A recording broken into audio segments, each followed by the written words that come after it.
আপনাদের আমরা দেখতে পেলাম। তো সকলকেই ভীষণ ধন্যবাদ এবং তাদের উদ্দেশ্যে কিছু বলবার জন্য অনুরোধ করবো। তারাও আপনাদের অনুগামী, আপনাদের ফলো করে আপনাদের জায়গায় দিতে চায়, তাদের উদ্দেশ্যে কিছু বলবেন।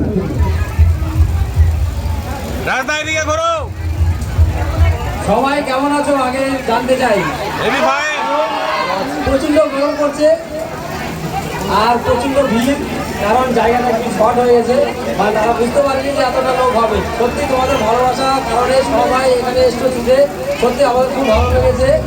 আর কে কোথা থেকে এসছো খুব ভালো লেগেছে যে এত দূর দূর থেকে। আমি শুনলাম কিছুক্ষণ আগে গঙ্গাসাগর থেকে এক দাদা ভাই এসছে, সে অনেক দূর ইনভাইটে আসছে, সত্যি খুব ভালো লেগেছে। তো তোমরা গ্রুপে নতুন নতুন যারা যারা কাজ করছো তাদেরকে বলতে চাই ঠিকভাবে কাজ করো, অবশ্যই এগোতে পারবে। হিংসা নয়, ভালোবাসা শুধু চাই। ভালোবাসা দিলে ভালোবাসা পাবে, আর ভালোবাসা কখনো টাকা দিয়ে নয়, পয়সা দিয়ে নয়। ভালোবাসাকে শুধু ভালোবাসা দিয়ে কিনতে শেখো। যত ভালোবাসা দেবে তত ভালোবাসা পাবে। আর একে অপরের ভিডিও কখনো ঠেলে নয়, দেখে সুন্দর একটা কমেন্ট করে নিজস্ব এঙ্গেজমেন্ট করে তারপরে ভিউজ কামানোর এটা চেষ্টা করো, তবেই কিন্তু তোমরা সফলতা পাবে। তো সবাইকে